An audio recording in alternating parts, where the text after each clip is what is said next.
Okay. Good morning, everyone.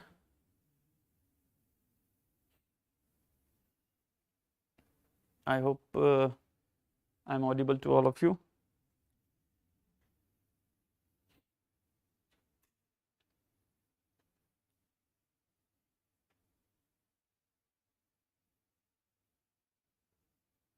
So just let's take 1 or 2 minutes for things to get in proper setup.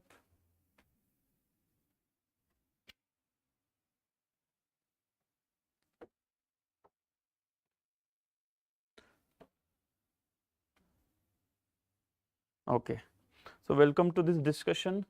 Now this is going to be kind of a what we can say, kind of a reaction to the question paper, kind of orientation to the question paper as to what the exam, what were the questions and what was the intention, what was the difficulty level, like what are the normal resources that you can answer from, okay, overall, and broadly, how, especially paper 1, how paper 1 of philosophy should be approached, and what should be the overall approach. Obviously, to be very frank, we are not going to be discussing as if it's a syllabus point. Obviously, some new things I will be discussing, but those who are the points that are normally available in the market, as in generally considered to be available in the books and things, or for that matter the questions that are to be considered straightforward, those kind of questions we will just kind of go through briefly. Another thing that what I was thinking as to why I came up with this particular video is basically some kind of confusion, some kind of different understanding, some kind of, if I may call, misunderstanding as to what this question was asking. So the overall overall intention of me taking this video is to kind of, to the extent possible, remove the myth, what the question was exactly asking and how it could have been written in a better way, and what kind of answers would get better marks, and certainly not discussing about the detailed syllabus points, obviously, because we have a very limited span of time, maximum 2 hours we have for this particular paper 1. Okay, and we will be certainly having, as you already know, the discussion for the paper 2 today only, live, same like this at 3 o'clock today. Okay, so let's start. So first of all, my reaction to this. Yes, good morning. Yeah, good that you wrote some typed some message. One thing I would like to tell you, that if you have any question, you can type, because I'm able to see. Maybe there is a lack of 5-10 seconds, but still I would be able to see. So if you have any questions, you can ask. Okay. So yeah. So the questions, now if you ask me the kind of what is my comment in a way about the paper 1 of philosophy, so I would say it's a good paper. Now what do I mean by good paper is, it have a good mixture of some straightforward questions and of some questions where you might know the thing, you might know the content, but you might not be very easily able to grasp as to what exactly is the demand for the particular question for this 10 marks. You need to understand one thing, every question is asking having 2 kinds of demand. One is the content demand, which most of you, those who are seriously preparing and appearing for the mains examination or have appeared for the mains examination, will have. But those who do not, there are some questions which does not only need, or it's not sufficient to know the content of the question, but what exactly is being asked, and perhaps that's what makes the difference, especially all the optionals and all the more in philosophy. What do I mean by that? Let's see from this particular question. Now what this question says, how does Plato use the theory of forms? Now we already know what theory of forms is, we know the details, ideas are transcendental world, they are real, they are substance, they are eternal, they are, you know so many things. Yeah. And what is the comment of Plato about the perceptual world? It's becoming world, it's not being, it's becoming. He is not saying that the external world is non-being. If that was the case, it would have been something different kind of philosophy. It would be very closer to the Advaita Vedanta kind of, but he is not saying that. He is saying it's becoming, like a Kshanikvad of Buddhism. Yes. So, good morning. So, what particular thing he is talking about is, these things we know, theory of forms, these are the ideas, but question is different. Okay, how does Plato establish the relation? Question is about relation between epistemology and metaphysics. Right? Now, what is epistemology of Plato? What is the central theme of epistemology of Plato? At least if those who have gone through, at least they can answer. Yes. So, concepts gives knowledge and not percepts or perception. So, now see, it's very, if you see that way, it's very logical, because the concept, the epistemological inquiry of Plato starts with criticizing whom? Yes. So, sophists will say that perception is knowledge, whatever you see is the knowledge. So, Plato starts with criticizing sophist. So, now what is the question expecting from you is, if perception is not knowledge, then obviously perceptual world is not object of certain knowledge. If perception, see, perception is happening, they are not denying the process of perception. Sorry, Plato is not denying the process of perception.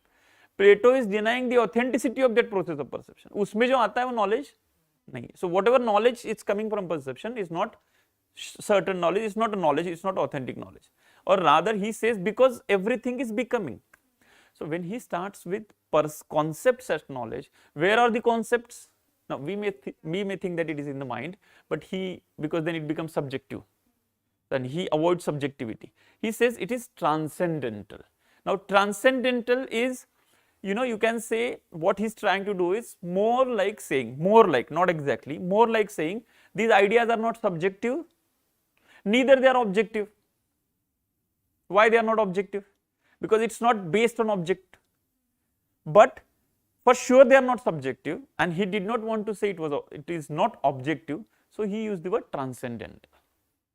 So not changing according to the subject, that is one thing, but not objective also. So because if those were objective, then it will become something different, it will become a typical realism, like world is there, that's all, like typical objective truth of science and all that. So he says, so because he starts with perception, denying perception and concepts as knowledge, so wherever the concepts are is the knowledge. So that is in transcendental world. That means his perception thing gives rise to his transcendental thing. So because he agrees on perception, he talks about transcendentality of his idea, transcendentality of his knowledge, and hence transcendentality of reality. So reality is what? Idea, substance. Where is the substance? Why it is in transcendental? Because it is not, because it is not perception, it is concept. So invariably and it is this particular statement, what they are trying to ask you is finding the relation. The relation is this, that the knowledge cannot come from perception means the reality also cannot be this but that. So metaphysics is about reality, epistemology is about knowledge. So this is the question. Question is not about idea of good. Question is not about to be or to be is to be, to know is to be. Question is not about anything else, but basic simple thing. And now point here is this question also, as I said, this question is also very good because there is nothing that you don't know. You know what is theory of forms, you know what is his metaphysics, you know reality. What is his comment about reality? What he talks about reality?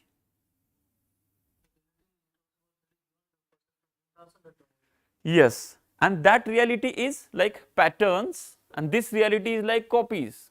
Obviously, it has to be copies. Why? Because perception is not the knowledge. Concept is knowledge. If concept is giving you knowledge, whatever you see has to be at the max copies. That's what their question is asking. Got it? Any doubt in this question? So, what I am trying to say is, I am obviously not going to discuss the details of what theory of forms, and obviously that you go and you might have gone through already because those who are given, done the revision. But the point is, what exactly is being asked is what I am discussing. Yes?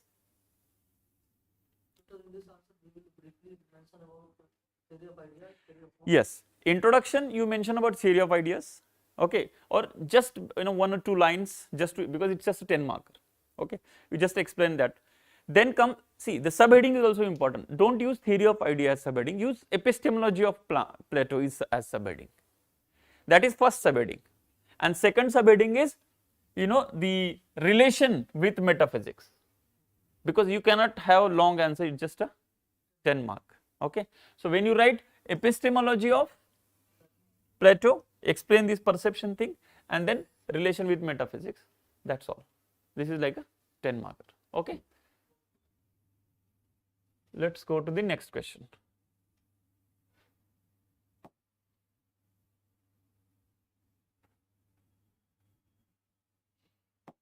Now, this is not very difficult kind of question. The question is straightforward. Only thing is, as I said, demand is slightly different than what normally people might think it is. What is Russell's method of logical analysis? Okay, how does it ultimately end in establishing atomic theory of meaning? Now, atomic theory of meaning means he says that everything is made up of atomic facts. Okay, so his thing is basically he is talking from the point of view of fact and proposition. There is a relation between fact and proposition. This you might already know.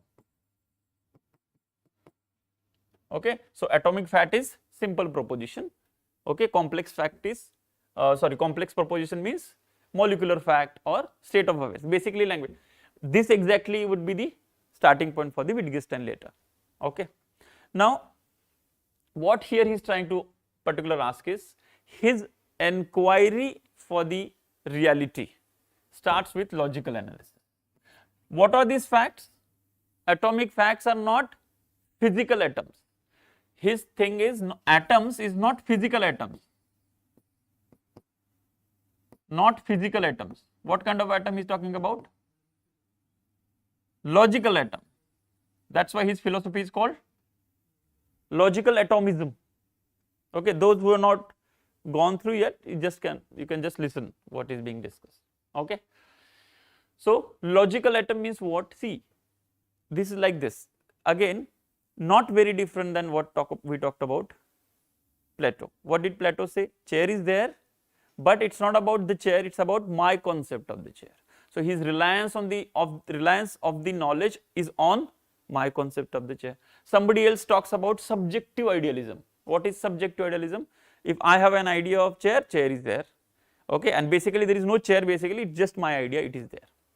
In the similar line, but in a different way, he is saying it is logic, not just my mind or my emotions or my subjectivity. My subjectivity has nothing to do with reality, it is logic which is real. समझ में आ रहा है? Physically, there is hydrogen, there is oxygen, 2 hydrogen, 1 oxygen, there is water.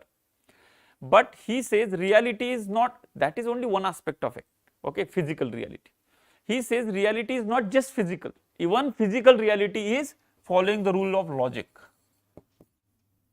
So, 2 plus 2 is equal to 4 because it is logical, and everything in the world is made up of logical facts, that is atomic facts, but that atomic fact is not just atom as in hydrogen atom, it is logical fact. Now what is the fact? He explained what is logical fact.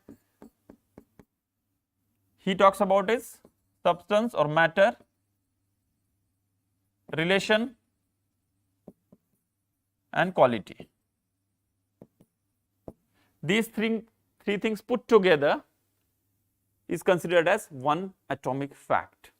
It's like the basic unit of the understanding of the things. And now, so point is his starting point of inquiry of reality is logical, and that's why what is his method of logical analysis means even the physical reality or any reality for that matter, for him it is logical in nature. Yes. So, and there is this logical analysis, as a result he comes up with logical construction. Now what is logical construction?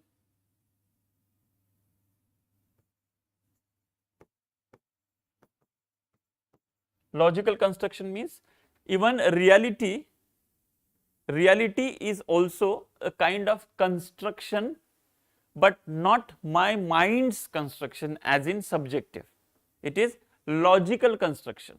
So basically because it is logical I can know, and whatever I know is logical. Now what is logical? Like this is logical. Yes, yes, सबके लिए same, because logic is irrespective of the person or human or subject, whatever you want to call it. Okay. So in that context he is asking, and the second part of the question is how does it ultimately end in establishing atomic theory?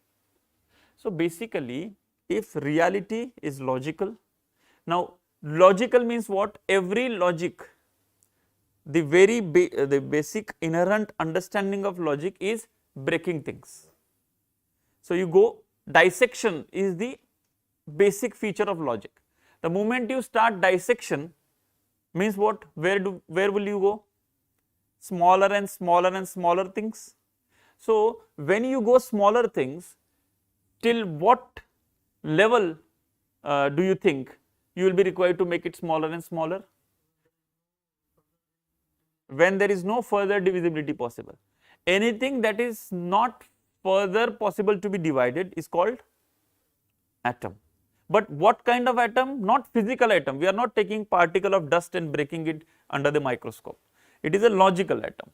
So the moment you start logical analysis, automatically your theory will be bound to be atomic.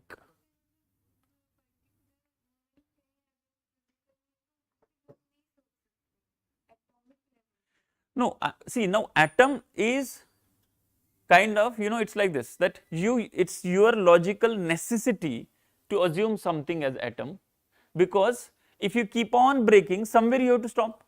Where will you stop logically? Logically you will stop at some place where it is जहाँ पे आगे रास्ता नहीं है. Okay, so that way logical analysis. Now logical analysis means starting point is reality is bound by logic. Reality is logical, like what Hegel will say, real is rational, rational is real. It is similar if at all we want to compartmentalize Russell in that. Russell will say real is logical, logical is real.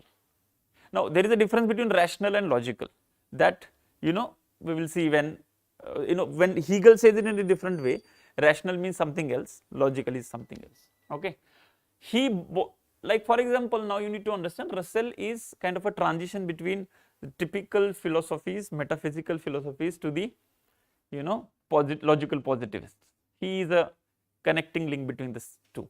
That's why whatever you say transcendental, Plato said, Hegel said it is not transcendental, it is rational. Russell says not just rational, it is logical. So they are bringing it to closer to what we know today.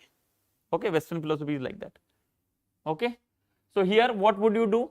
Initially you introduce what logic and logical analysis of it, reality, logic that we discussed about.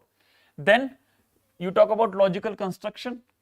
Now logical construction you can see in notes and any book that you might be reading, how atom, word, atomic fact, proposition, how they are connected, then how language is connected to the reality, and that language has to be real, language has to be logical. Can you say anything illogical in language and hope that it is meaningful? No. Language has to be meaningful, and to be meaningful it has to be logical, like that. Okay. And then now here theory of meaning means what? Who has meaning? Word has meaning, so he is coming down to language. That's exactly what we discussed now. So reality, logic, language, logic, hence they are connected. So when they start with reality as logic and come to atomic thing, automatically it goes down to, takes him to atomic theory of meaning means linguistic, what we can say, linguistic inclinations. But he is not as mature linguist as Wittgenstein, because Wittgenstein is nothing but proper linguistic philosopher. Okay, ठीक है. Next देखें, ये कहाँ गया इसका?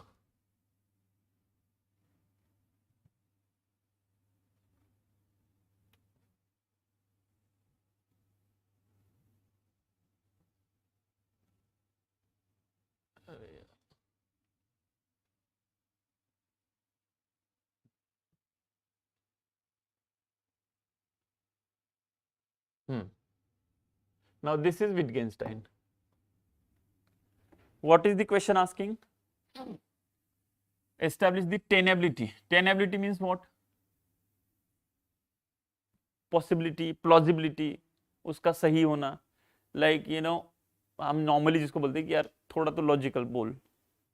Let it be little bit sensible, logical, acceptable, plausible. That is tenable. So how much tenable is? How much you can take it? Otherwise, if I say 2 plus 2 is equal to 5, it's not tenable. How can you say that? That doesn't make sense like that. So establish the tenability of later Wittgenstein. Later Wittgenstein means what? Yes, but meaning of language, yes, meaning in use. So meaning of something lies in its use. Okay, linguistics, not notion of language as forms. Now, what is language as forms of life? See, here what question is asking you to do is first just introduce what is Wittgenstein's language theory, as in language, the meaning of the word or meaning of the language lies in its use. This particular later Wittgenstein starts with the criticism to the early Wittgenstein, where language is what? Fixed, ideal, strict mathematical language. So every word has a fixed meaning, whereas the later will come in as meaning as use. So as use changes, uska meaning changes. This itself is the starting point. This itself is your introduction, where you mention about early Wittgenstein and the correction by later Wittgenstein in the philosophy of early Wittgenstein. Now, so that you mention about fixed, and later Wittgenstein talks about meaning lies in use. Now, how to explain that? What kind of meaning? So he comes with the theory of language games. What is language games? He says, or there is this word called forms of life or form of life, basically forms of life. Forms of life means, simply speaking, this: if you are playing chess, you have to follow chess rules. If you are playing Ludo, you have to follow Ludo's rules. And the people who are playing chess will talk in the language of chess and they themselves understand. Some third person will not understand what they are talking about. Does that mean the word that they are using has no meaning? Like for example, if a cricketer, now why I am taking the examples of games, because he himself did it. So when cricketer talks to the other cricketer about the word called night watchman. So non-cricketer will take it in a different way. How would non-cricketer will take it? Night watchman karke, there is a different something else, some other meaning that they have. But night watchman in cricket is something else. Simple example. So what he says is, your forms of life, that is your circles, your worlds, different worlds you live in a same physical world, your language you live different worlds, and different world will have different meaning of the word. So this particular thing, that every language game have their set of meaning. That's why he says language is a mutual understanding, that you know the meaning, I know the meaning, that's why that's the reason I can use it. Otherwise, if you understand something else and I understand something else, then there is no point of using that word there. He is actually going very thoroughly behind linguistic analysis of things. His focus area is this, initially he criticizes metaphysical statements. He says that metaphysical statements are senseless, nonsensical, early Wittgenstein. Later Wittgenstein, he comes up with no. Even this is also a question, like example is, religion is also a form of life. So when somebody says that aap sarvagyani hai, you are the powerful and all, that makes sense to him. So it's not nonsensical. It might be nonsensical for a scientist, but it is sensible for a believer. In that context, he takes it forward. So his notion of language as form of life means what? Language is not fixed.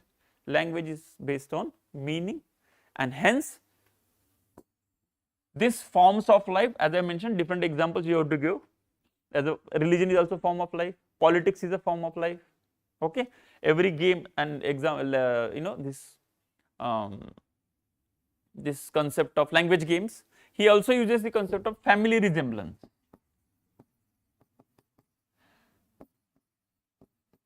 Now this family resemblance is not like, this seems like a sociological term, family resemblance, but he says the way people of one family looks alike to some extent.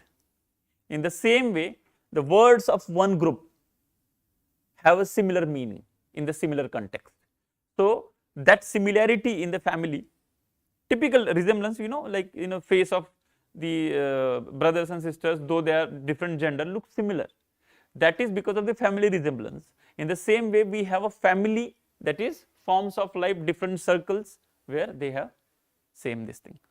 So initially introduce with, in introduction talk about early and later, then come to the language, meaning of language in its use, you explain these things, then use forms of life as a subheading and talk about forms of life that we talked about. Just 10 markers, more than enough, right? Any doubt?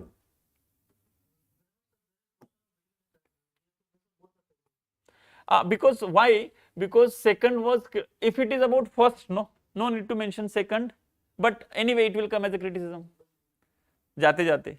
But if it is about second, most likely the first will come into picture, because second is the reaction to the first. नहीं मैं गलत था, यहाँ से ही शुरू हो जाती है philosophy. I was wrong is the starting point for the next, later Wittgenstein. Okay. What is psychologism?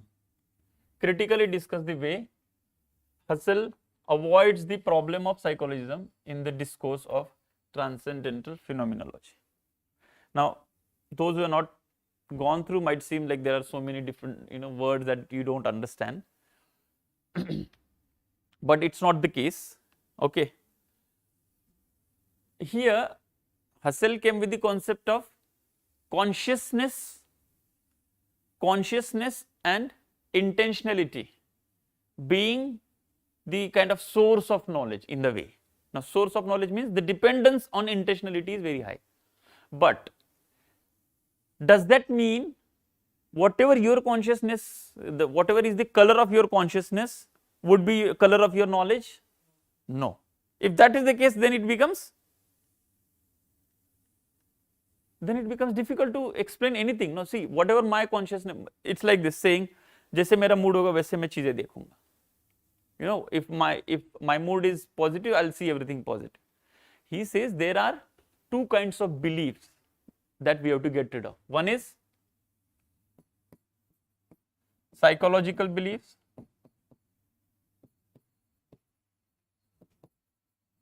and second is naturalistic belief.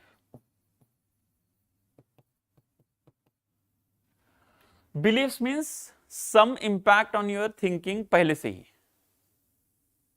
So you can't help but go through the impact of the beliefs.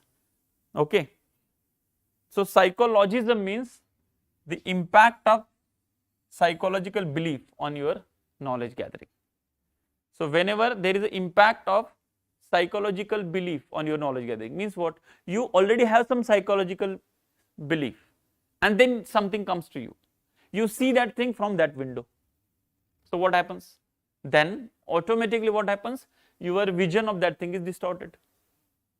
Can it be anything but distorted? That's what he is saying. So he comes up with the concept of things as they appear, phenomenology. But he says that things as they appear is not the reality. In real, things as it is our aim. So to know things as it is our aim, that is the aim of philosophy, not the things as they appear. And how the theory, like the point from as it is to appear, why something is not presented to us as it is and it is presented to us as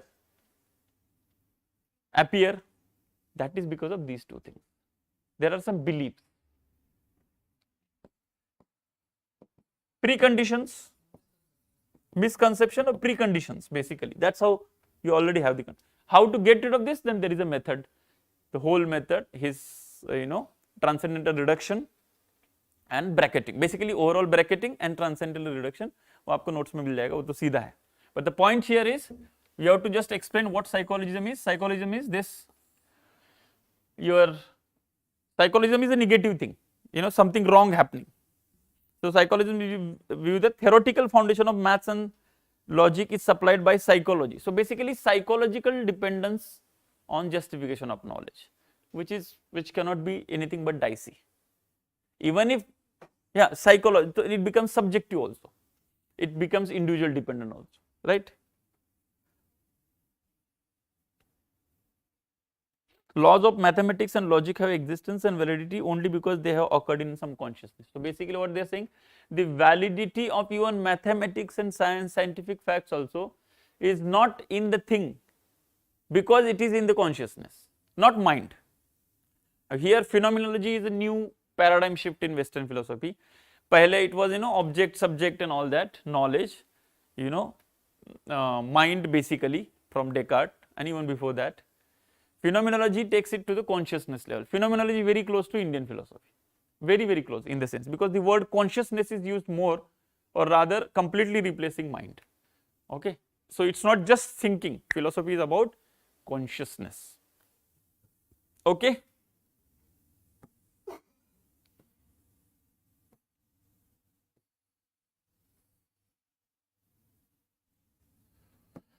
Okay, what is a perception according to Immanuel Kant?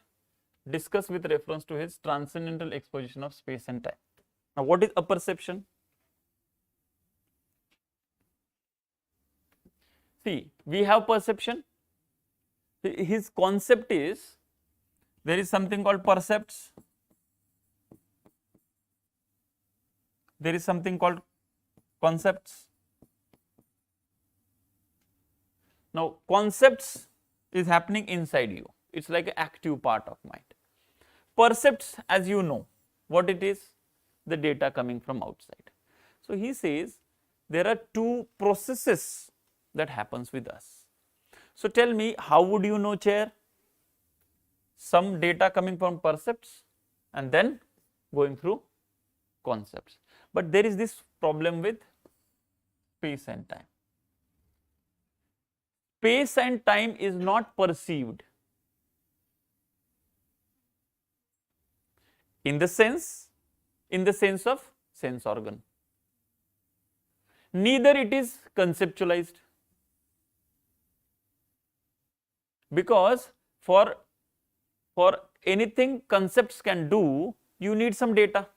Concepts cannot do anything without data. No, that's what we think. Plato का है, ये Kant है. Kant says there is something called perception, conception, there is something called apperception. That is, it is very close to extraordinary perception, basically. So we have perception and we have inference, these two different things. There is something called extraordinary perception, means what? It is a direct perception without involving sense organs. That is called apperception.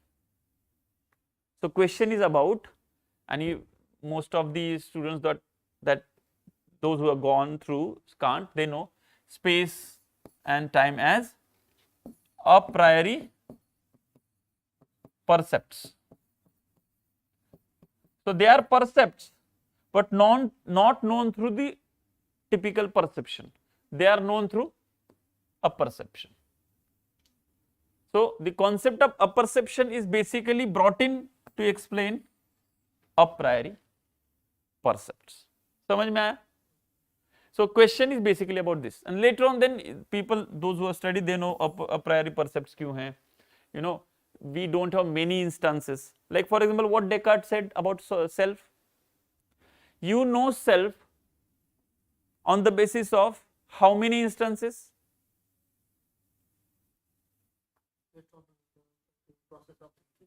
Yes, but direct है, and only one instance is enough. Intuitive, that kind of thing. So apperception is close to intuition, close, not exactly. The word used by Kant is apperception, to make it clearer. The word used by Descartes is intuition. So apperception is similar to intuition, and the question is about how space and time. Now, transcendental exposition means what? See, exposition means where, how, in what way, where are they positioned in your explanation, and transcendental exposition means they are, see, first of all, space and time, they are not, he is not saying space and time is something physical outside. No, there is this famous statement of Kant that we are not in space and time. Space and time is in us, but in us doesn't mean in mind. He uses word transcendental for that, and that transcendental means it's coming from apperception. So it's not that it is there in us as if they are part of our mind. No, they are not part of our mind. That is, they are also perceived, but not perceived as in what you understand from perceived. That is apperception, that is direct realization. Okay, like loosely if you say our Yogaj and Samanya Lakshan Pratyaksman kind of things, because there is no perception happening, but still knowledge is happening, but neither it is anything else. And space and time, who are a priori percepts, are known through apperception. Okay, बाकी चीजें जो हैं मतलब answer में that people like notes में और इधर उधर आपको मिल जाएंगे. Now, this question is about being in the world and discuss the problem of authenticity in the context. Dasein means authentic existence or being in the world. Now, as we talked about linguistic philosophers, that they have language as their object of work.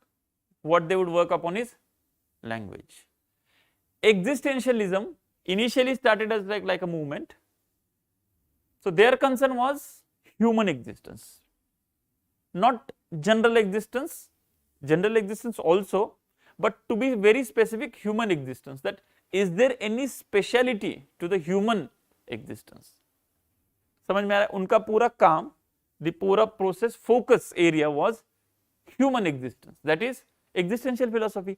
Because what happened initially, the philosophies came before them, essentialist philosopher, metaphysics, mystical kind of philosophers. They gave importance to some other issues like Brahm is important, An idea of good is the highest, substance is the highest, blah blah blah, nomina that you cannot know and things like that, absolute idea. So the point here is knowledge, the one who is having knowledge, or then the one who is the processor of the knowledge is not important person there, something else is important. Okay. So in this context he come up with the concept of being in the world. Now being means to be. Being matlab the process of being. Okay, to be ka process, the process of to be, hone ka process. So the existent, he used the word for existence is like a process, continuity. Becoming alag hai, becoming is about change. इस moment में अलग है, next moment में और अलग हो गया तो बिकमिंग हो गया. बीइंग में भी कंटिन्यूटी है, because it's a continuity. Existence in itself is a process. Existence is not a static thing. Why? Because that's why he says being in the world means your existence is not some static existence, sitting in some corner. It's just existing. You see, he is trying to kind of differentiate between a person existing and a chair existing. What is the difference? Chair existing is static existence. So the word is being only there, okay, but being in the world means what? You being here is not just physically you being here. That is one aspect of it. Your body is sitting here, but you being here is over and above physical existence. Your consciousness, your thoughts, your processes, your impact, and your being is not only receptive, like you be here and everybody is impacting you. Your existence or your being is you impacting others also. So being in the world. So you cannot be but in the world. It's like saying there is you or being which carries with itself all the time the world. So you always carry, kind of, you cannot exist but in the world. So you always carry the world with you. समझ में आ रहा है? जितना भी आ रहा है, no problem, because when we will study in our foundation, you will know it better. Okay. And authenticity in the context of Dasein means this realization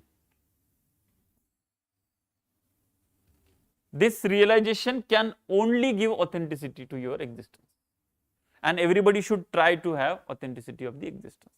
Now, as I said, this is again very closer to, it's like saying this: Jeev and Brahm are not different. So you cannot be Jeev without having or without Brahm being there. Now here Brahm is world. Brahm means everything. Now here world is not just physical world. World is everything, you and other. But you and other are always together. Now always together is like saying they are one. But existentialists are not saying they are one. They are saying always together. Advaitans are saying they are one. Almost saying the same thing. Now why I am saying almost? Not exactly, that's why I am using the word almost. But they are saying the same thing. In this context, they are talking about. Okay. And baki being in the world ke baki definitions, Dasein ka definitions and all that are there in the notes. Authenticity. Now here the word authenticity should be seen from the point of view of spiritual realization. But they have not used the word spiritual realization. If you want to have your life authentically lived, you need to have the awareness of these things. So basically, what he will say and he says is, if you know his philosophy and if you realize his philosophy and kind of try to understand the philosophy, only your existence will be authentic. And authentic existence should be our area of concern all the time. So we should be always worried about and thinking about authenticity of the existence. Okay बाकी जो data है क्या लिखना है, क्या है detail में क्या लिखना है, वो तो आपको नोट्स में मिल जाएगा. ओवरऑल अंडरस्टैंडिंग क्वेश्चन का, सी my, as I said in the initial part of the lecture, my main concern is what exactly the question is asking, that thing I will be indicating at. Exactly answer के अंदर क्या लिखना है उसके details है, notes में है, ठीक है, मटेरियल में अवेलेबल है, बट समझ में आना जरूरी है. और this question was little tricky. I am sure most of the people would have found it very difficult to answer. Question is Aristotle's view on nature of identity is the one word, nature of identity, in consonance with his metaphysical view of causes as processes. Discuss giving suitable example. Now this particular question, now you remember what is the concern of Aristotle?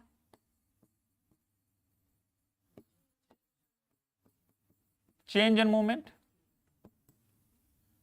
Now Plato had no issue of this kind. For Plato everything is static, so there is nothing to worry. So anything that is static, there is no issue in explaining that as a substance, because substance is something in itself, for itself, and remains. So if it is static, then there is no worry about substance is static, that's all. Qualities will come, qualities will go, substance will remain. But if you are talking about change, how would you explain the identity? That is the same question that we have been discussing. You have an apple which is kind of green, and same apple tomorrow becoming orange or yellow, kind of reddish green, and then becoming red, and then becoming black. Now we know that yes, the qualities are changing, but what makes the identity of the same apple? Identity means sameness. Identity means particularity. No, identity is exactly opposite to universal quality. Identity means, like for example, there is person 1, person 2, person 3. We are not talking about identity as in similarity between the two, no. Common qualities between the two, no, that is universal. Man, man, man. What identifies this person? Identification. How would you identify if everybody is same? What identification? You know the word identification also normal context mein. Can you identify something among the, for example, 10 things in front of you? If all 10 things are same, what would you do if you really identify? यार इसमें से मेरा छाता कौन सा है? All same color, same brand, same size. कैसे ढूंढेंगे? How would you, like this kind of scenarios happen with us? इसमें से 4 छाते हैं, same color के, same brand है. Yes.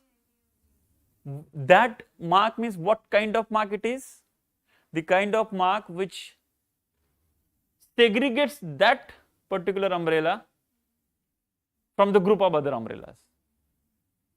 So identification and particularity is one and the same thing for Aristotle. This is exactly what particularity is. Otherwise, how this chhata and that chhata is not only one chhata. No, they are two different umbrellas because they have some identification marks in them. समझ में आ रहा है? And in that context, identity is basically nature of identity. He is talking about particularity. And he has to explain particularity, yes or no? Because, why? Because he is criticizing Plato for that. Okay? And his particularity, basically what, if you are talking about particularity and then talking about substance, there is a problem. This is exactly the question is. If it is substance, then how would you confirm that this is the substance that was there yesterday? if it is changing? What would identify that? Some particularity in that substance. And another thing is, now this is his nature of identity means the establishing of particularity. Okay. Now causes as processes. Now this particular particularity and his metaphysical view of causes as processes. Now what is causes as processes means? The thing that we know, everything is a made up of, correct, okay, material, efficient, formal and final. So the question is, if basically is like this, if four things as a matter of process reaching here, what makes this identifiable one unit? Because then it's like this, if four people are together, what makes it one thing? You can call it team, you can call it whatever, class, but something should make them one to treat them as one. समझ में आ रहा है? So if there is one thing and there are four things behind, what makes that four things coming together as one? Identity, particularity. So the change also is explained, because cause and effect, from cause to effect means change. Change is the process. Causes as processes means change is a process. So if change is process, how would you reach here? And once you reach here, how you not identify with only one of them? How you identify all as one? That's the question. थोड़ा tricky है, because उन्होंने क्या, जो whatever you already know, कि चलो particularity है, we know that Aristotle talks about particularity, substance is concrete individuals, that is made up of material thing, a universal thing, blah blah, form, everything, actuality, potentiality, it reaches. But point is, how the continuity is maintained? Is it in consonance with the process? I mean, causes is as process. So if causes is process, what, it's like this, if everything is flux, what he is trying to do is, if change is there means change is always there. Now that means it is everything is flux, and everything is flux, how would you identify? So if everything is flux, then nothing can be particular. समझ में आ रहा है? If everything keeps mixing up together, how would you identify that this is what this and this is not this? उसी debate को solve करने के लिए particularly he comes with the concept of identity. Identity as in something which helps that thing to identify itself from others.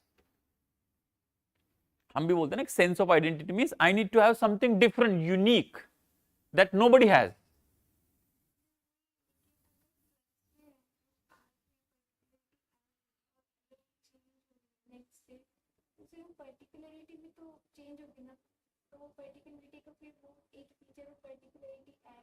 Yes, one feature of particularity will change to the other feature of particularity, that is correct, but particularity as a feature will not go away.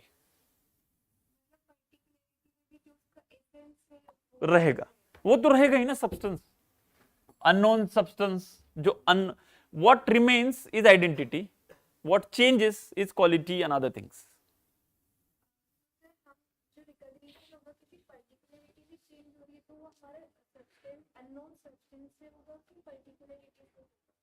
See, like for example, we have as this green to red to orange to black, for example, but the concept, now again this is very similar to what Plato said, but in a different way. Plato said ये कुछ है ही नहीं, it is the same apple. What makes you think that it is the same apple? It is identity. That identity is particularity of that thing, because if it is not particular, you will not be able to identify. And then in that case, what will happen? All the apples will rot in the same way at the same time. That's not possible. That's not happening basically. So how to explain that? The nature of identity, particularity. Okay.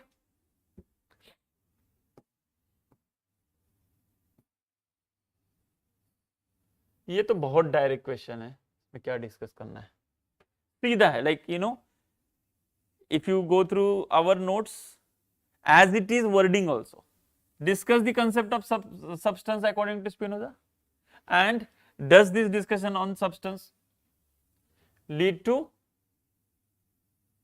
pantheism? What is pantheism? What is pantheism? Pan is and theism is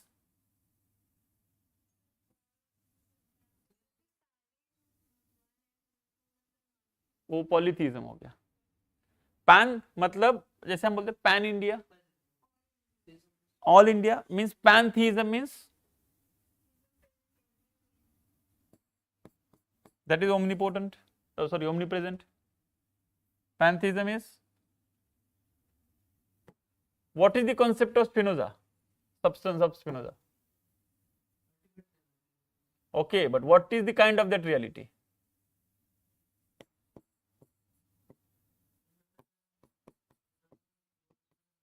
That is okay.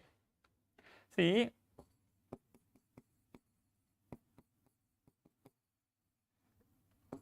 everything is equal to God. That is pantheism. There is nothing that is over and above God, and there is nothing there is nothing that is less than God. Everything is God. Not everything God, everything is gods. वो डीइज्म हो गया कि God कहीं बैठा है, ये सब own करता है, लाइक अ लैंडलॉर्ड, लाइक ब्रह्म. तो Spinoza substance is Brahma only, एक तरीके से. Every determination is negation. So substance is ultimate reality. He gives the concept of geometrical method. What is geometrical method? In geometry, what we have? What is the dimension of the space in the geometry? No, dimension. Okay. So, what is the size of this cube? Cube is made, geometry means 2D geometry है तो फिर plane like you know 3D में cube होगा, 2D में rectangle होगा. So for time being just assume that it is 2D. Okay, what is the dimensions? What is the measurement of this rectangle? What is the area of the rectangle? This area, this rectangle made up by x and y. X and y. This rectangle starts from here, this rectangle starts from here. What is the area of this? So infinite, no? That's how the substance is. So his concept, you have to mention about geometrical conception of reality. So he says substance is everything that exists, is substance. So nothing is existing beyond the boundary of substance. Substance के boundary के अंदर ये जो भी है. And substance is exactly equal to everything. So everything that exists is substance. Substance is everything. So the conception is like this. It's like in whole of room there is air. Okay, मान के चलो पानी भर गया पूरे room में, पूरा cut to cut, एक बूंद भी नहीं एक्स्ट्रा आ सकता. So what we can say, the room is water, water is room. Nothing less, nothing more. Like that the universe and substance is. So obviously if that is the substance, so then, and he says that substance is God. So obviously what happens? Pantheism. What kind of God it is? God that is everywhere. Everything is God, nothing is less, nothing is more. That's exactly is asked. everything, yes, everything is included in God, everything is part of God, but he doesn't use the word part here in a way, because the moment you part it, then it becomes limited. So he explains in the terms of attributes and modes. ठीक है, तो ये कोई ज्यादा इसमें ये नहीं है, you know, it is the same thing. If you can go through the, you know, typical material vocabulary notes also, you will get it.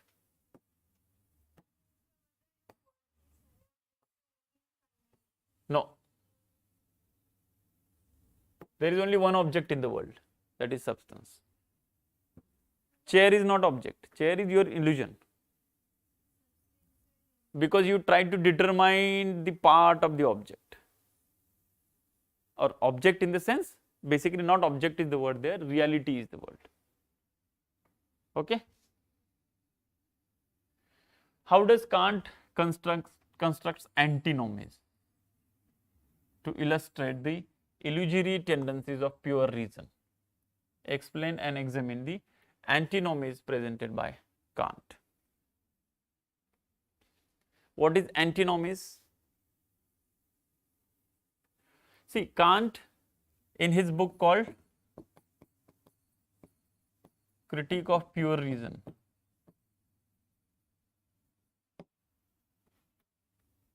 comes up with this idea that there are three types of transcendental illusion.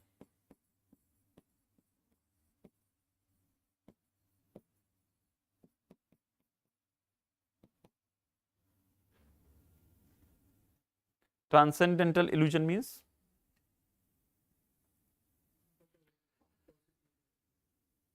they are not there, but your mind will push you or force you from inside to know it, but you will not know it. Mind has no capacity to know it, but mind will push you to know it. So there are three types of transcendental illusion, of which one is antinomies. So antinomies means what? World as a whole.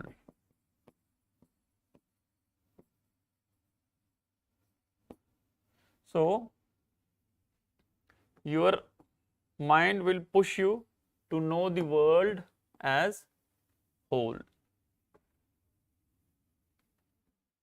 right? So there are four types of antinomies. See, basically there are four types of categories of understanding: quality, quantity, relation and modality. On the basis of that, वो है notes में भी आपको मिल जाएगा. On the basis of that, there are antinomies. Okay.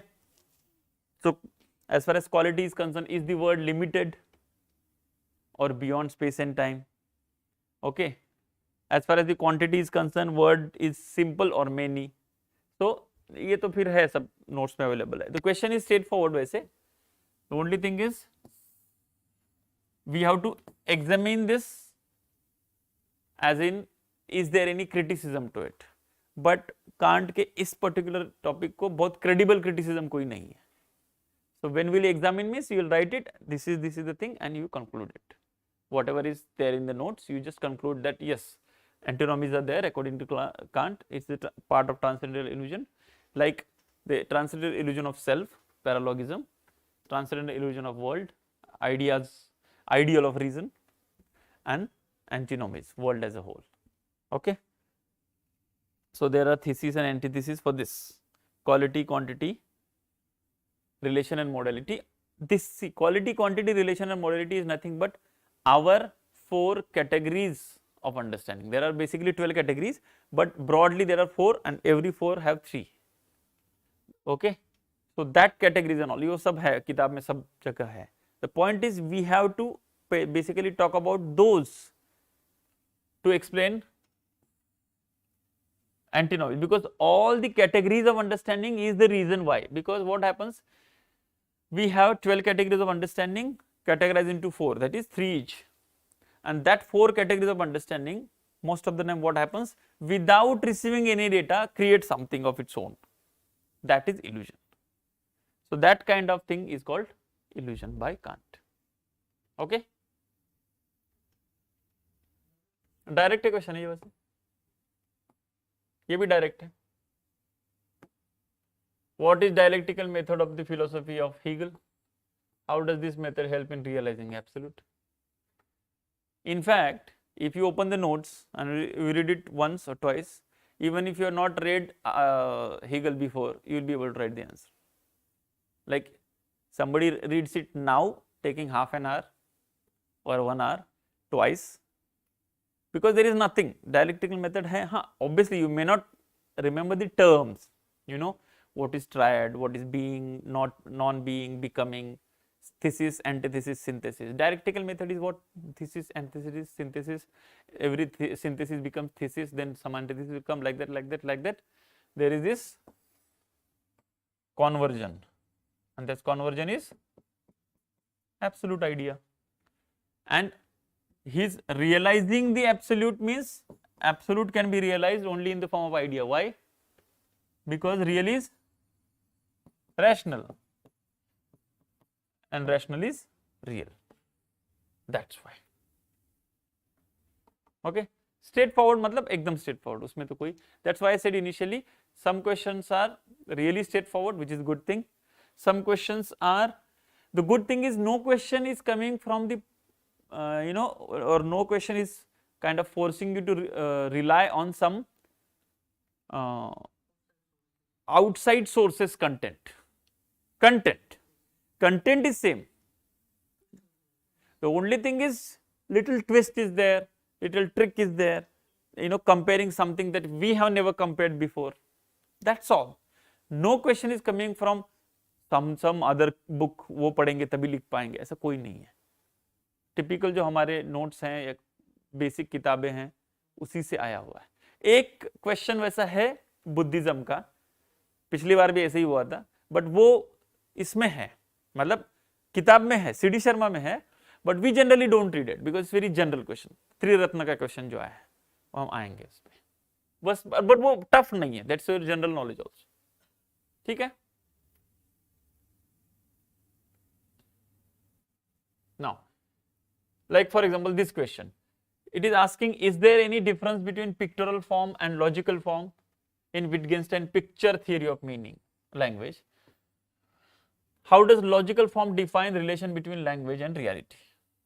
Now this second part is straight from the notes, okay, but the question is there any difference between pictorial form? Pictorial form means picture theory of meaning, syllabus point.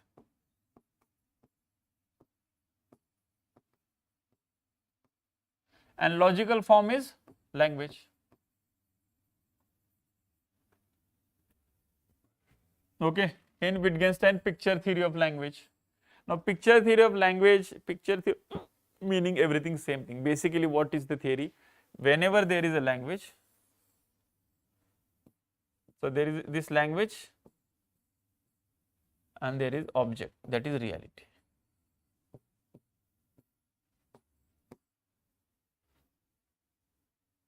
Okay, and there is this picture. So pictures, the language should create picture that should correspond to reality.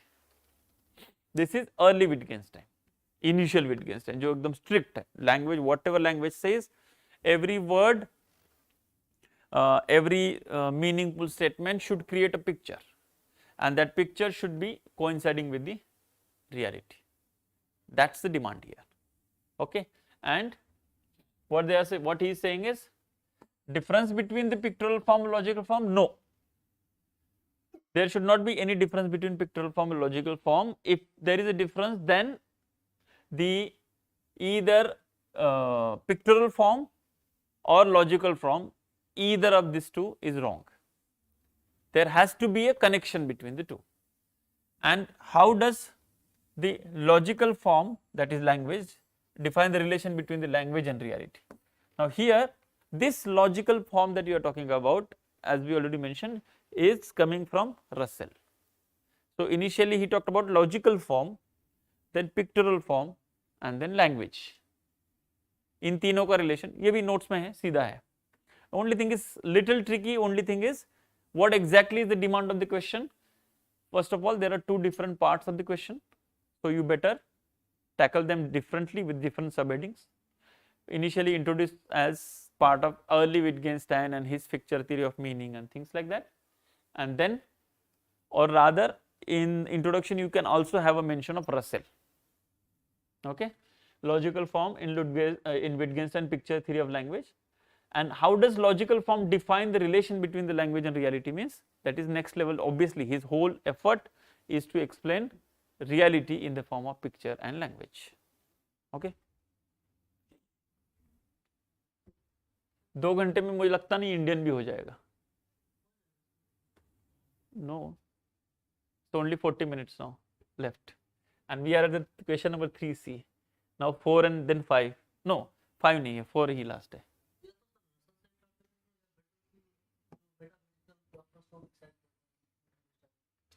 You meant to say no, rejection of metaphysical entities, but here it is not that way. Question is not about that. Question is about his philosophy. Picture theory of meaning is the question. Question is not about rejection of transcendental entities or rejection of metaphysics. Basically, he refutes metaphysics also. Like he says that this is the reason he says that, because but that is also happening to picture theory of meaning only.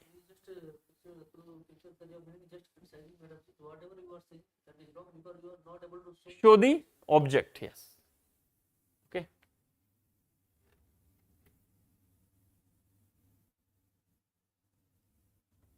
Now, this is also not very kind of twist wala question. सीधा है. How does Kierkegaard define the notion of subjectivity? Excellent with reference to the 3 stages of existence as propounded by him. Simple है, वैसे notes में सीधा है, and in fact, as far as I remember, in one of our tests, foundation batch sectional test, I think last foundation batch sectional test, this similar question was asked. Asked in the sense we had only put it there. Only thing is subjectivity and these 3 stages. Things were not combined in the question. Subjectivity was a different question, because we had only that particular part for our syllabus. So, subjectivity had a different question, because the whole thing of existential, especially Kierkegaard's existentialism, is based on subjectivity. So, for him, for my existence, objectivity is not even important. What I exist is about how I exist. Literal subjectivity, whatever we call it subjectivity, he brings down philosophy to me, not to some object. Otherwise, what was the case? People used to take philosophy as, like, philosophy means you try to know the object. He says knowing of the object is not important for me, nor is the important person for me. Okay, that's why the books that he wrote is also, anxiety and these kind of books only he wrote, and other existentialists also, nausea, suicide, these kind of books only existential, because they are completely into themselves. And then he wrote the 3 stages of existence, that is aesthetic, then ethical, and then you forget everything every time, you are not revising at all. Religious, spiritual, basically. Very similar to dharma, artha, kam, moksha. Only thing is moksha is not there. Or religion or moksha mein, religious stage of life, he says. Religious stage of life mein dono included hai. Moral also, religious also and spiritual also. So, aesthetic life is about when materialistic pleasures and all is very important. Then human beings realize that, that's not enough.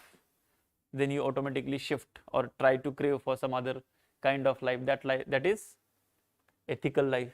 Then ethics becomes very important for you, and then comes, that is also not enough, then comes religion. That's why he says despair, his concept of despair, that is belief in God is the only solace.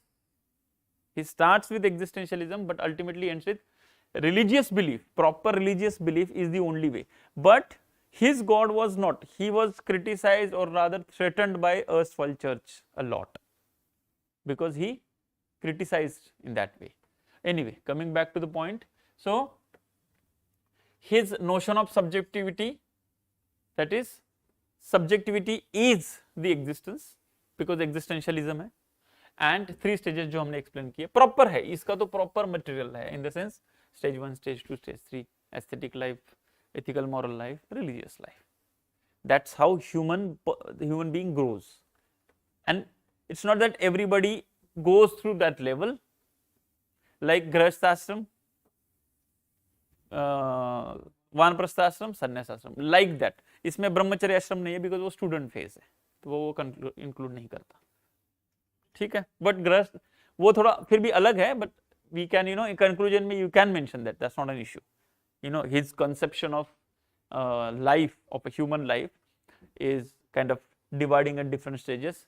It's similar to what Indian philosophy thinks about material life, spiritual life and religious life, things like that, or the concept of varnashram dharmas minus brahmacharya ashram. ठीक है.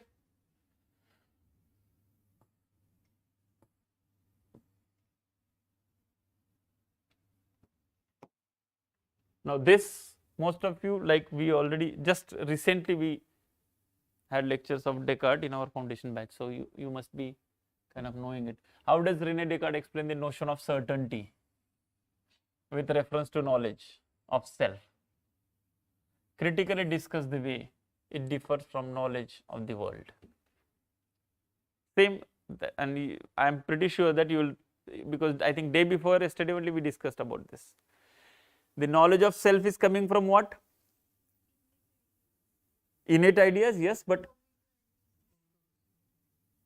cogito ergo, innate idea is later than cogito ergo. Cogito ergo is prior to it. Yes, it's a first principle. So, self, the idea of self is, it's coming intuitively.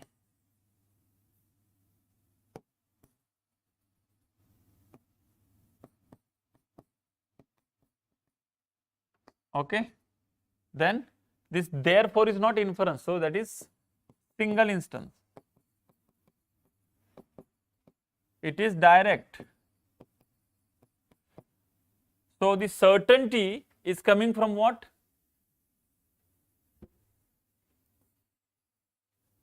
That being intuitive, that being single instance, that being direct, and it is clear and distinct also. And why clear and distinct gives certainty? Yes, because of the veracity of God. So God cannot but explain in this way only, right? So certainty with reference to knowledge of the self, and how his concept of world. Now critically discuss the way it differs from knowledge of the world. Means now knowledge of the world there is some problem, because he explains knowledge. And now why are they asking critically discuss? Because this is okay, that with respect to self there is no mistake happening. Nobody has wrong knowledge of self, in the sense you might have wrong knowledge of qualities of self that you assume. Okay, मैं honest हूँ नहीं हूँ, that is qualities, but knowledge that self is there is never mistaken. But when it comes to world, he explains world also, because there is a stimulus, because I have innate ideas. So I have ideas means there is something to trigger that ideas. So he gives this concept of representationism, or he gives the concept of stimulus trigger. But their problem comes into where he is not able to explain. The critically discuss means he is not able to explain error. So as far as the world is concerned, so snake and rope वाला जो मामला हो जाता है, like why is error there, he is not able to explain, because he is explaining that, then he is saying error is there basically because it's a joint product of will and intellect. And why we are compelled to have this joint product of intellect and will? because God. So anyway, question is, he explains world, but in criticism you have to take help of error. Critically examine के लिए you have to take help of error and explain error there, right? Like how he explains error, you have to mention it somewhere.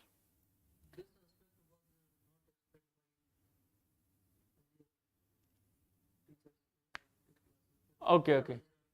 Yeah, because in this particular this thing, critically discuss the way it differs from knowledge of the world is basically because of the error. Self there is no error, but world there is error, and that error he is not able to sufficiently explain. That's why it is a criticism.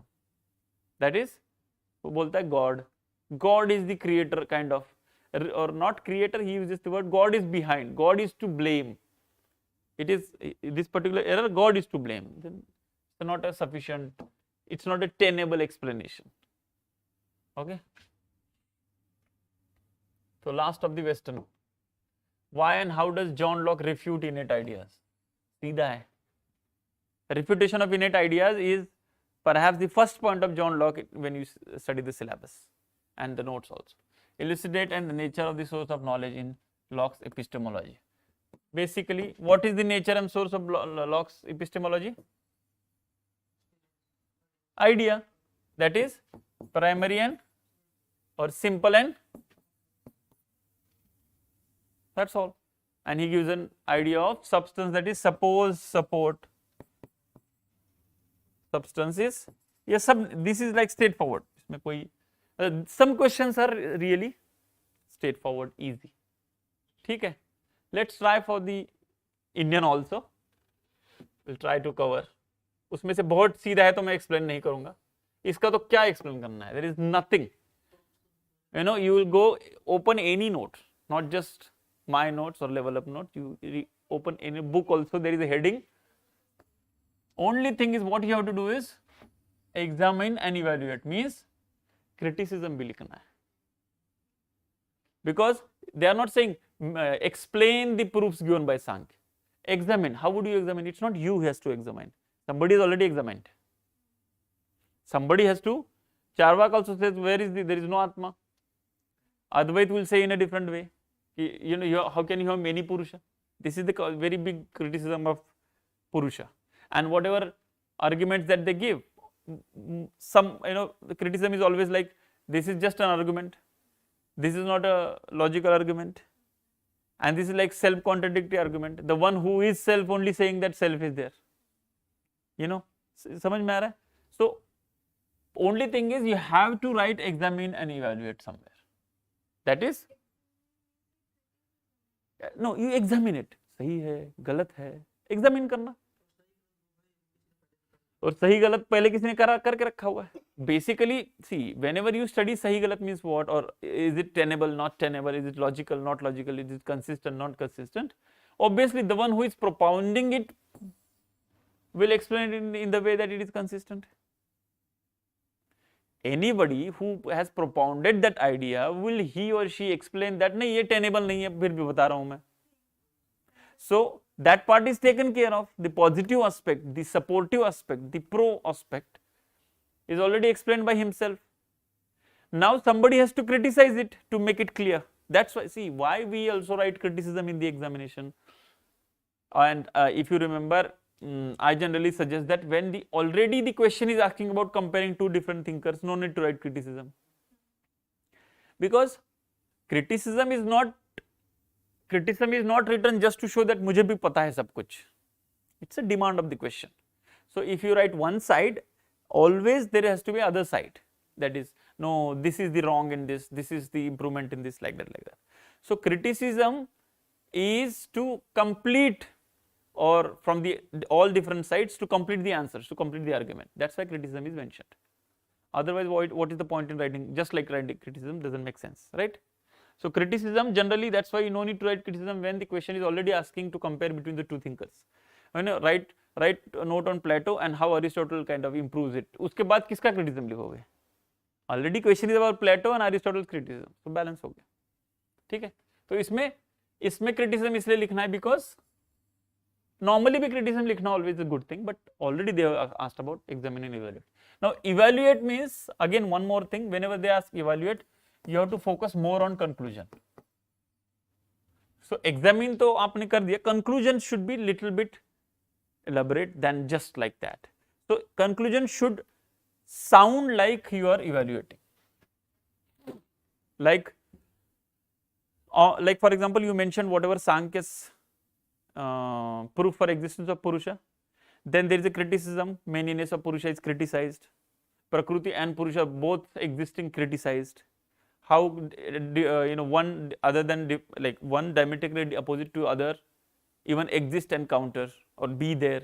Why is Purusha getting himself into bondage for no reason? Like that. But then in the end, in the conclusion, because evaluative, so you have to mention whether Sankhya was successful, not successful, who made it consistent later on. Like this concept, and this is generally always discussed in philosophical parlance, is that manyness of Purusha was a big problem that Sankhya could not manage, which was later on made consistent by Advait. That is, Jeev is nothing but Brahm only. Because if you have many many Purusha and they are qualitatively alike, so particularity hai nahi, that means they are one only. So you are getting the point. If there is one thing expressed in many things, then you can say that they are exactly similar. But if you are saying the two things are existing differently, how can they be exactly similar? Unless they are one or the part of one. Like that it is. The concept is, that's why this is also criticism. Manyness of Purusha gets criticized heavily. Pluralism. Okay. Next. What is the ontological? This question was as it is part of our test series this year. Only thing is, the question was write note on debate between Buddhism and Nyaya-Vaisheshik on ontological status of Samanya. That's all. Now question is also asking the same, what is the ontological status of Samanya according to Vaisheshik? And critically examine means what? You have to talk about nominalism and conceptualism of Advait and Jain. Literally in the notes, the answer, the notes also carries answer like this, literally. That's exactly what you require to do in the question. Maybe you can initially here you have to explain what ontological status of Samanya means, whether Samanya, generality,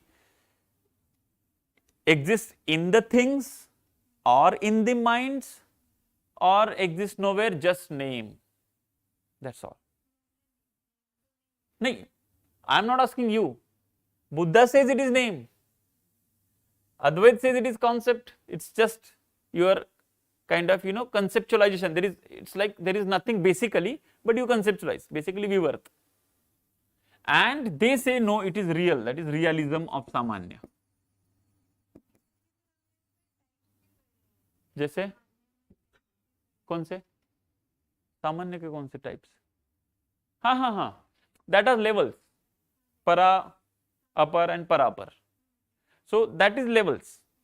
But point वो नहीं है, ontological status, like सामान्य करके कोई चीज ये chair में है बैठी हुई, is that something sitting there, or it is sitting in my mind, or it is sitting nowhere, it is just name created by mind, not even thing, that thing है ही नहीं, just name, you call it सामान्य, it's not nothing, it's name.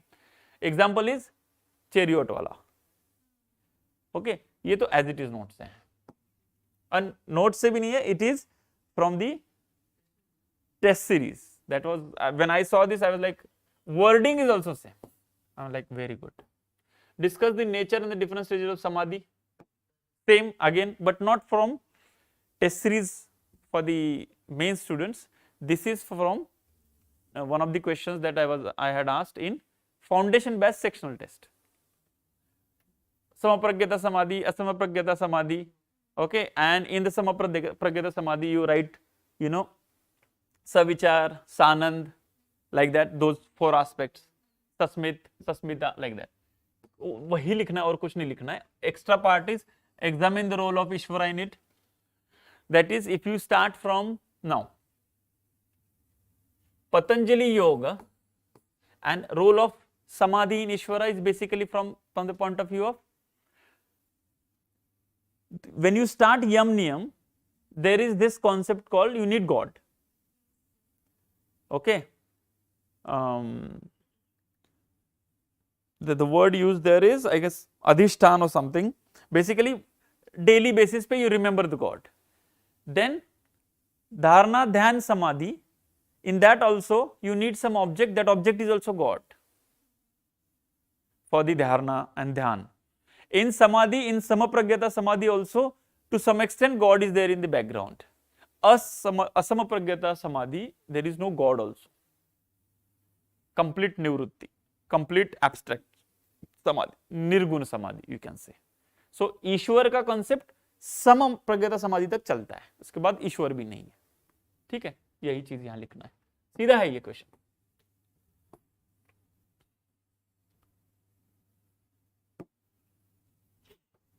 Now question, this might sound very questions, how does Jaina view of karma bear upon their soteriology? Means what is soteriology?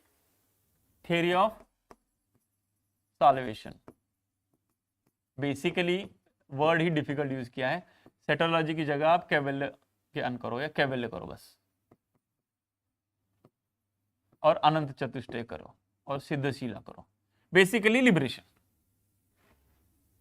Okay, so what they are saying, view of karma means what?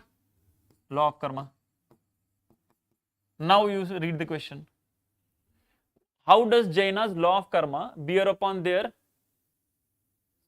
liberation? Critically discuss.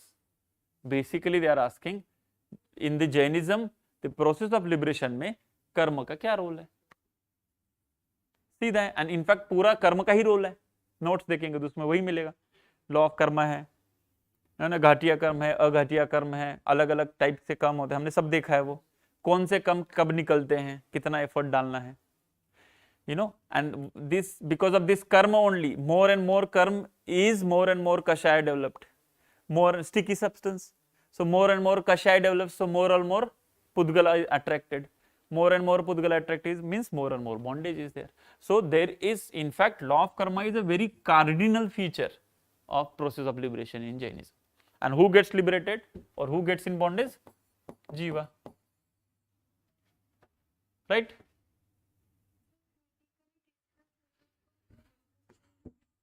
Critically discuss means ultimately why? When they explain this, now there is a criticism. Like rebirth ka criticism, Charvak. Jainism ka criticism, classic criticism is always coming from, as far as the liberation is concerned, Charvak. As far as the theory of causation is concerned, or theory of knowledge is concerned, from the technical things, it is from Buddhism and others. Even Advaita also. But liberation, Sida, you write Charvak, that's all. Charvak says the liberation, law of karma. If I am doing some karma today, so, and I have not seen in normal life that somebody who is doing bad karma gets punished. No.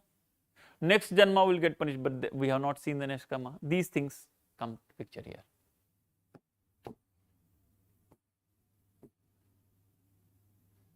Yes. Now this is again, this is coming from C.D. Sharma. It is there, it is mentioned. Question is very problematic. You read the question, you will understand. Do you agree with the view that Vivartvad is logical development of Parinamvad? Give reasons in support of your answer. How can Vivartvad be logical development of Parinamvad? What would you write here?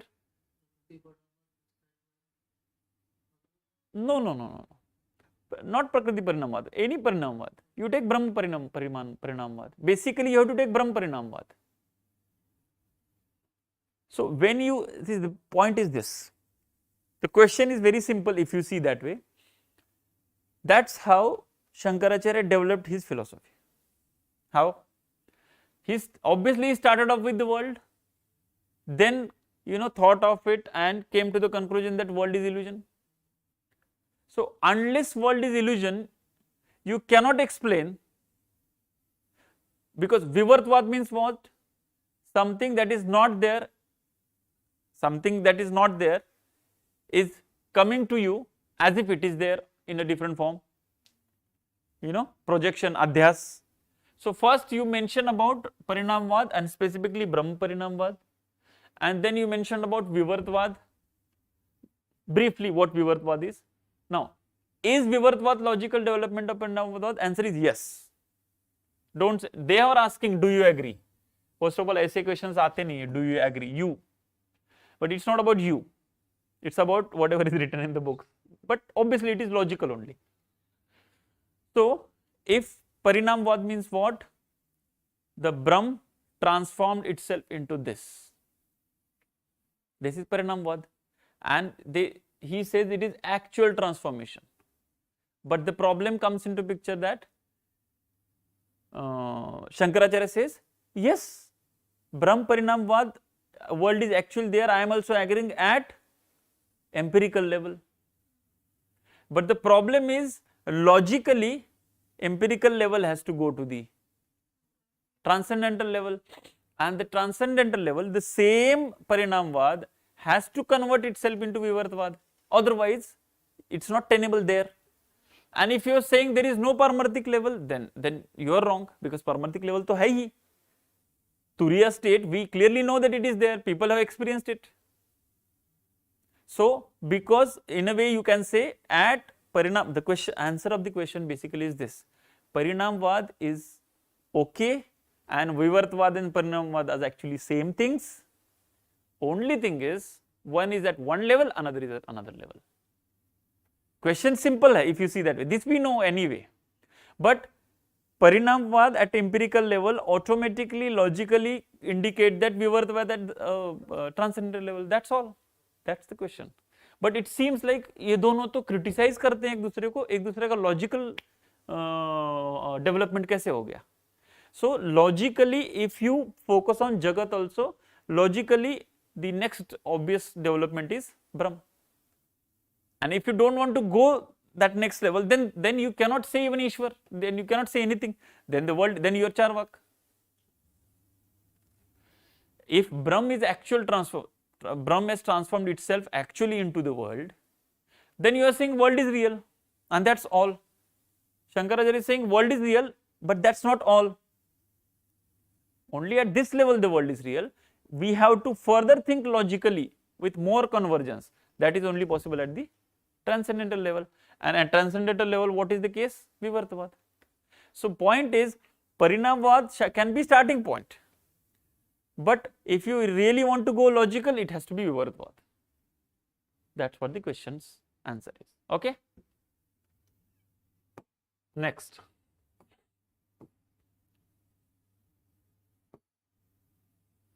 This always repeated question is this. Only thing is this time they have changed the wording. This question has been repeated at least, like it has come in UPSC at least twice, and those who have gone through in the foundation or any other batch, they have written answer to this question at least twice, because I had put it in some mini test or sectional test or something. Why? Question is, see, how compatible is the Buddhist theory of momentariness? Basically what they are talking about, Kshanikvad, right? Okay. With theory of karma. Now what is theory of karma? Law of karma means what? Means what? Law of karma automatically indicates at rebirth. Yes or no? Or do you don't agree? So law of karma means if you do kind of karma, you will get that kind of fruits. But if I am doing some karma of which fruits are yet to come to me, when will that come to me? Rebirth. So law of karma has to invariably go with rebirth. This itself can be questioned in paper 2. Is law of karma or rebirth necessary logical assumption for, or law of karma makes rebirth necessary and logically necessary? Law of Karma makes rebirth logically necessary, होता ही है वो. So question is, how compatible Buddhist theory of momentariness with theory of karma? Now in this regard, how Buddhists respond to objections raised by the opponents, critically discuss. Basically law of karma and momentariness. Now first question, rebirth से पहले भी एक question आता है, if you are doing the if you are stealing the money, so you should be punished, but you are not continuing, so who should get punished? So this is not compatible with each other. That's the actually thing. The criticism, basic criticism is this, that if you are stealing some money from, you are doing some crime now, you can say that was a different person, I am not that person, why are you punishing me? Kshanikvad, everything is changing all the time. So last 3 days I have changed like anything, I am not the same person. So the point here, the criticism is exactly like this. And second thing is, law of karma gives rise to, so first is in the context of karma and fruits, basically in the context of, like for example, crime. So one, so identity is not so this last time the question has come in the context of explaining personal identity. Same question, it is actually same question, how to explain personal identity. So how the same person who did the crime and who has to be punished is the same person, there has to be identity, वही जो Aristotle में हमने बात की. So whenever you explain, whenever you agree to something called change, you know, the question of identity comes into picture. Kshanikvad also, I mentioned about during Aristotle also, I mentioned that the same thing will be discussed in the Kshanikvad also, there will be issue. In the same way it is being discussed, right? And then critically discuss, basically Advaitins have criticized this particular concept like anything. Why are you talking about change and all? Everything is vivarth, that's all. Even if it is changing, not changing, it's not important, it's vivarth. Even change, whatever Kshanikvad is also vivarth. Whatever you see, everything is changing, that is also vivarth, nothing is changing, it's only Brahm. So that is a criticism. So that typical question that we have is that if there is Kshanikvad, means there is no permanent soul, so how is law of karma applied to whom? Who is rebirth? यही चीजें इसमें लिखनी है, ठीक है, सीधा है, वैसे कुछ है नहीं है. Doctrine of relativism. Relativism is Syadvad. Jain philosophy cannot be logically sustained without postulating absolutism. Critically examine this view and give reasons of favor in the answer. Yes, yes. Because see, the point is now, and they themselves also agree, because they also, what did they do later on? For Tirthankars there is no relativism. It's like saying at transcendental level there is no difference. It's like saying at higher level, nirvan level, there is shunyavad. Reality mein reality hai. So this segregation stages wise, same logic they apply here. And now absolutism, relativism, ये एक debate हमेशा ही है. Can you have anything relative without absolute in the background? No. So this is, ये इसमें अद्वैत का भी mention आएगा, criticism का mention आएगा अद्वैत का, because for Advait he says you say relativism, not relativism, ultimately it is absolutism. You agree or don't agree, right? And वही मुद्दे की बात यहाँ पे, the doctrine of relativism means Syadvad. So there is Syadvad is self-contradictory, ये वो whatever the criticism Syadvad had to receive, उसका ही पर point यहाँ पे लिखना है. Jain philosophy logically sustain without postulating. Can it logically sustain without positing absolutism? No. And they do sustain, they do propound absolutism, but not for you, for Tirthankars. So Praman and Naya. So Praman is, what is Praman as against Naya? Praman is valid knowledge, Naya is judgment. So judgment is for common people, that is Syadvad. Because everything is partial, because everything is relative, you need to follow Syadvad. Yes, simple logic. But Praman is for Tirthankars. So they say that okay, whatever written in religious scriptures or whatever written in these scriptures created by Tirthankars, क्या वो भी स्यादवाद है? No, they are absolute. So because without considering absolute, you cannot talk about relative. So the answer to the question is yes, the doctrine of relativism cannot be logically sustained without postulating absolutism. Number one. Number two, then you have to mention about how Jainism themselves do it in the form of Tirthankars and ordinary, and then come to the criticism from Advait. But then to some extent that is already answered.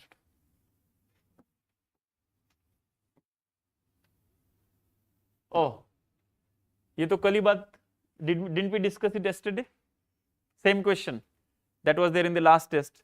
Obviously this question is very common. We say there is nothing, it's very common question. How do Mimamsak refute Nyaya view that implication that Arthapatti is reducible to inference and establish implication as independent means of knowledge? Praman. Discuss. This is basically this, the criticism of Nyaya against Mimamsa about coming up with Arthapatti. ये क्या है? Arthapatti कुछ नहीं होता, inference है. And if you remember, it is there in the notes, there is a detail as to how it can be in, do you remember we had this the debate that is there in the book also, as it is there in the book, in the example also. We segregated the terms. Can this statement of Arthapatti, like Devdatta is growing fat, Devdatta doesn't or fasts in the day, conclusion is Devdatta eats in the night. Now here they say, Nyaya say that this is inference, because this and this, hence this, ho gaya syllogism. And if you remember, we had discussed in detail also, it is there in the this book called C.D. Sharma also, as it is with example. Okay, so if you, for example, if Devdatta, no, only problem is what is Vyapti there. So Vyapti, if you change the combinations, we can create logical Vyapti there, but that is also criticized. You know, person dash existing dash not at home automatically is outside. So this is like different combinations. If you do, you can boil it down to inference. Okay, getting the point. So, but there is further criticism to it. There are three ways. Like first you talk about, in this particular thing, first you talk about Arthapatti, second you talk about Nyaya's refutation, and third you again talk about the answer to that by Mimamsak. That what you are doing is actually your Vyapti is problematic here. You are creating Vyapti is like x is equal to x. That cannot be Vyapti. It's not analytical statements cannot be Vyapti. 2 plus 2 is equal to 4 is analytical statement. It cannot be Vyapti. It is 1. It is equating. Okay, वो आप उसमें किताब में और notes में भी देखेंगे वही चीज है. But the मुद्दा is this is the sequence of the answer that one should write. Okay, in spite of accepting the intrinsic validity of knowledge, why and how Prabhakar and Kumar differ in their interpretation of erroneous cognition. Question. Now this question to this answer to this question, you foundation, this batch foundation people have already written. The question is about, yes, but question is about what? Akhyativad versus Viparita Khyativad. Straightforward question hai. And by the way, the question should start with, what is the word for this? भूल गए?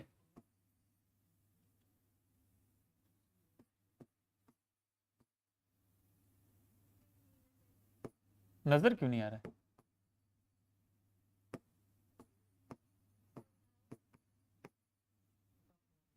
स्वतः प्रामाण्यवाद.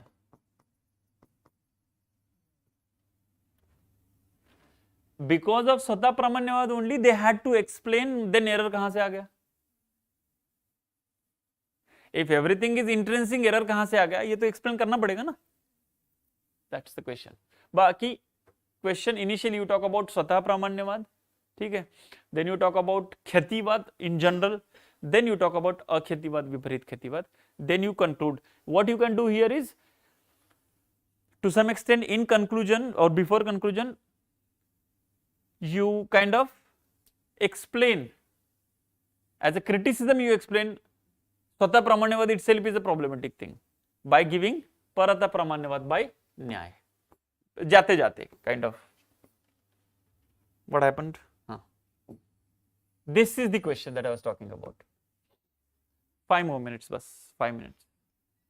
Okay, explain Buddhist concept of Triratna. What is the Triratna of Buddhist? This is a very not a typical syllabus question. You know what is Triratna of Buddhist? 3 jewels of Jainism we know. What are 3 jewels of Buddhism?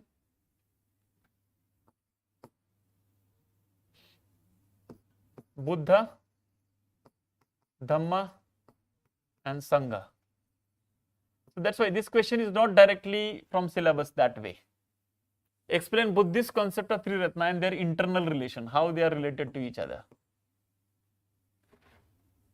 So Buddha is that enlightenment, Dhamma is Pratitya Samutpad, and Sangha is being collective. So we know interrelation between Buddha and Dhamma. Dhamma means Pratitya Samutpadvad, basically. The one who knows Dhamm knows Pratitya Samutpadvad, the one who knows Pratitya Samutpadvad knows Brahm. Because Dhamm means Dharma, law. कौन सा law है? Pratitya Samutpadvad is the law, there is nothing else. Okay? Triratna and their internal relation. And then question is, critically examine the consistency of Triratna with Buddhist concept of no soul. थोड़ा सा question tricky है, like you know, so tricky in the sense, honestly speaking, I till now at least I have felt it vague kind of question, because Triratna of Buddha, Dhamma and Sangha and connection with no self theory difficult. You can say that Dhamma, you can say Pratitya Samutpad has connection with no soul. Doesn't seem like philosophy paper question, more like a GS question or a ethics question types. Ethics भी नहीं, GS type ही question है ये, history question है ये. धम्म means प्रतीत समुत्पदवाद. हाँ कर सकते वही मुझे अभी तक ऑनेस्टली इसका ये कोई रिप्लाई, सी दैट्स व्हाट, अभी तक मैं भी honestly I need to confess that मैं यहीं तक कंक्लूजन पे पहुंचा हूं इसका, क्योंकि ये क्वेश्चन टिपिकल सिलेबस से नहीं आया है, ये थोड़ा सा ट्रिक अलग से ही टाइप से आ गया कि त्रिरत्न is Buddha, Sangha and Dhamma, and that too 3 triple surrender भी बोलते हैं उसको, बुद्धम शरणम गच्छामि, धम्मम शरणम गच्छामि, संगम, उससे उसको त्रिरत्न बोलते. तो वो it's more like Buddhism, religion, not philosophy. तो बस एट द मैक्स हम धम्मा का कॉन्टेक्स्ट करके लिख सकते हैं, धम्मा इज प्रतीत समुत्पादवाद, ये तो पक्का है. ठीक है. Then how do Nyayik respond to Charvaka objection? This is like the most typical question. This is also repeated many times in our test, but again that also when credit doesn't go to me because it's very obvious question, anybody can guess. Those who are reading Charvak first time, their criticism to inference, they will formulate this question only. It's very straightforward, very repetitive question कि भाई inference पे Charvak का क्या criticism है उस पे. So पहले क्या करेंगे, you write inference according to न्याय, then Charvak's criticism to it, okay, and then again respond of न्याय, that's all, and it's very straightforward. If you remember यही खड़े रह के हमने उस पर बात की थी, यू नो, स्मोकनेस एंड इसका सामान्य लक्षण प्रत्यक्ष प्रमाण comes into rescue. Know if not all the cases of past future present, okay don't worry about that, सामान्य लक्षण से तो पता चल जाता है and all that. Straight forward, सीधा स्ट्रेट फॉरवर्ड. बहुत लोगों ने ये लिखा ही होगा पक्का. सेम ये क्वेश्चन तो हमने क्लास में डेली आंसर राइटिंग में किया था. क्वेश्चन क्या है? ब्रह्म सत्यम जगत.